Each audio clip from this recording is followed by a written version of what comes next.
What's up, guys? It's Jammin John here. Necrotic Nick. We're reviewing a brand new album release. I think the band's been out about 3 weeks. Yeah, actually a pretty new band. They're called Ossuarium, and their new album Living Tomb out on $20 spin. This is their first full length. They're from Portland, Oregon, and they are death metal as fuck. Yeah. This is a new release that's just came out, I believe, mid-February. Like I said, before this, they only had a demo and a split EP. And this is my first experience actually even hearing them. I just got this CD today, and holy shit, it's really fucking good. I literally just heard the album about 10 minutes ago for the first time. Jesus. God. Heavy as balls. Yeah, throughout, I really like the production. It has an old school, like, 90s death metal feel, but it still feels current. Like, in this day and age, we can do kind of a muddy, more like organic sound, I guess you want to call it, but it still sounds polished. Like, this is exactly what the band was going for. It wasn't, a mistake in the recording that it sounded this way. It sounds perfect for what they're going for, which is predominantly death metal, but hints upon hints of death doom. Sounds like crawling uphill in molasses. I felt dirty after we listened to the album. Just kind of like, ugh. Love that feeling. Yep. I instantly started thinking of bands that it reminded me of. Like right away, it reminded me of kind of this new tier of old school, new death metal bands like Tomb Mold and Genocide Pact. Torture Axe, another one, and it really has that sound that's coming out now, but it also reminds me, of course, the older bands that it sounds like, very much in the vein of Incantation, Morbid Angel, Immolation, Autopsy, just old, gnarly shit. And it's paced really well. You get, more steady mid-tempo, deathy parts, and then they curtail into really awesome punctuated doomy parts and really cool clean guitar tone use. Yeah, clean guitar tones presented themselves in really weird spots. It would again go from like this really sludgy driving death metal sound into really clean open guitars. Very atmospheric.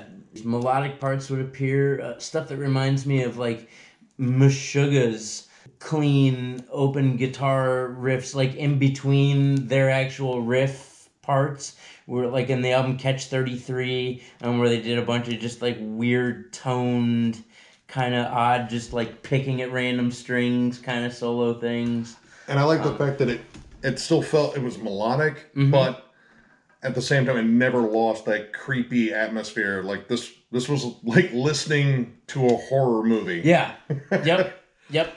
In fact, I referenced Necrophagia at one point, Phil Anselmo's band before Superjoint Ritual. There was a part that reminded me of the song And You Will Live in Terror. Vocals are a little bit of a one trick, but I kind of expect that with this style. But it seems to be the trend with a lot of these newer old school death metal bands is it's just sort of a cavernous howl or a growl with a lot of reverb on it. And, it suits the music, though. I got to give it that. The higher register stuff kind of reminded me of Martin Van Druin from Asphyx and the first two Pestilence albums, which he has that very dry lung thing and sounds tortured, which, once again, adds to the atmosphere. But in the defense of this band, I don't think, although it was kind of a one-trick pony as far as vocals were concerned, I don't think that other vocals would have done it justice. No. I think it would have incorporated things, a tone or a sound that just didn't belong in this album. It probably would have felt jarring. Yeah, so while normally I'd be against one-trick pony vocals, it fit this album. Like, the tracks, too, are fantastically written. I love the pacing and the writing on this album. Vomiting Black Death, probably one of my favorites on there. The intro reminds me very much of like Yob and Neurosis. Like, it gets a little post-metal-y doomy, and then just right into like Hooded Menace death doom. Like, it had kind of an early Intronaut feel from like the Null and Void era. Kind of just stony, jammy riffs that it went into. Like, it started out just heavy as nuts. Just huge, heavy, and then it kind of went into like this groovy, kind of interesting like stoner jam metal, I would call it almost. I mean, the tone, I don't think it's as crunchy as Matt Pike's. Matt Pike has a fucking disgusting guitar tone.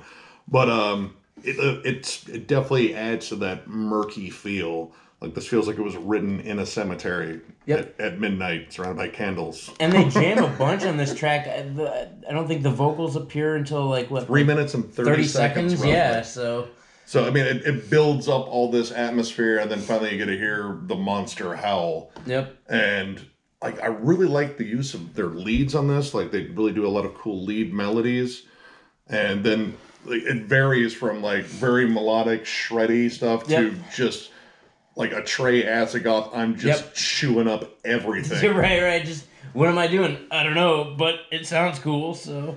And the songs transition really well within the fucking writing. Like, it goes from style to style very seamlessly, so you're not caught with these real jarring moments like, wait, what the fuck was that? And we go back, that doesn't make any sense. There was like, oh no, I can definitely see why you wanted to transition. Yeah, they all kind of like melted into each other. Whereas in some songs, you're right. Like, it kind of, you're like, what is happening here? Like, I'm not sure. Like, oh, that riff definitely doesn't fit here. Oh, that beat definitely doesn't fit next in line. What were they thinking? But this is all kind of really molds together nicely. And I like the fact that track to track, the songs really don't run into each other too much. They do enough to break them up, and different moods. Like, especially the switch from Corrosive Hallucination to Writhing Emptiness. Like, Corrosive Hallucination is one of the biggest doomy songs on here. Like, it opens very immolation-y, dude. Like, right away, I thought of. Right away, you hear that, like, the pinch harmonics, that odd melody, and that strange time signature, like, that screams something off of Close to a World Below.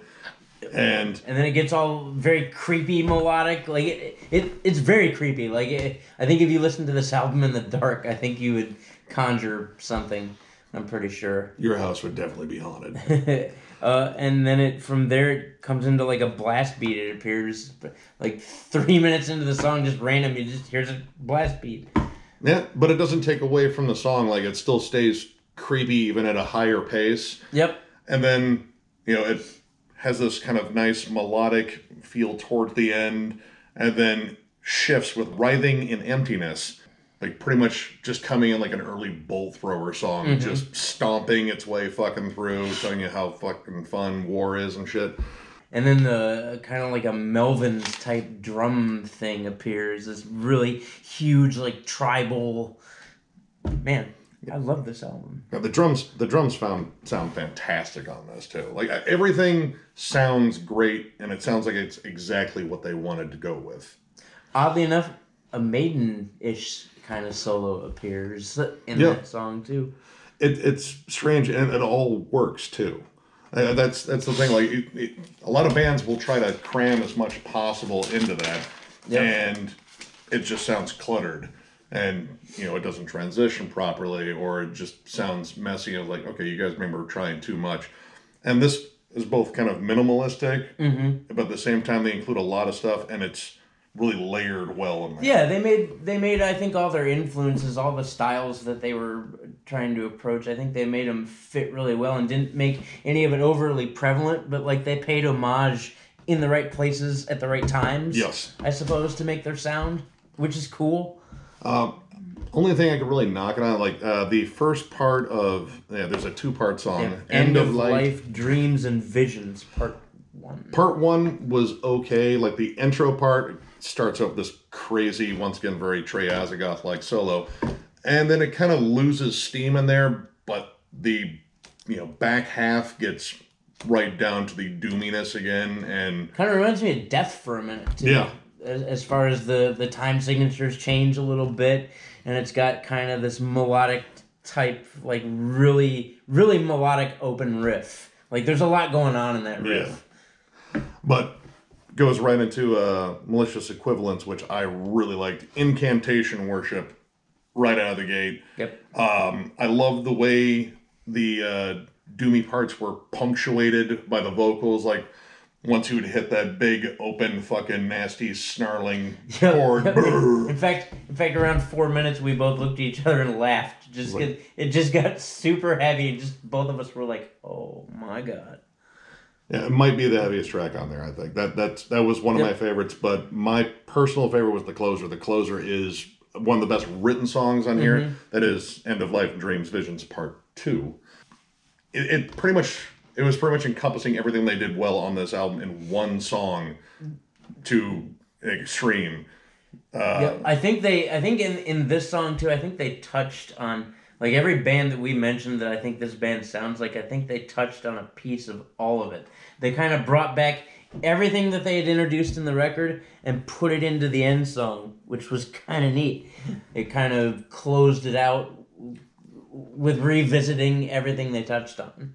Yes. Very well written. I loved the clean part in the beginning and how it actually curtails back to that in the end. But, God, that awesome opening riff really just sets the pace. And, some of the mood in this kind of reminds me of some of the stuff I used to listen to way back, like early Tiamat, which were a pretty interesting death metal band. They were better at the goth metal stuff, but they were really good at building these little kind of clean parts with just kind of a creepy atmosphere throughout, and leaving out bass and just leave it to one guitar and a drum, just keep going, and it really had a good feel to it. Yep. It definitely gets you that evil, creepy feel. Yeah, again, I'm gonna be thinking about this when I drive home.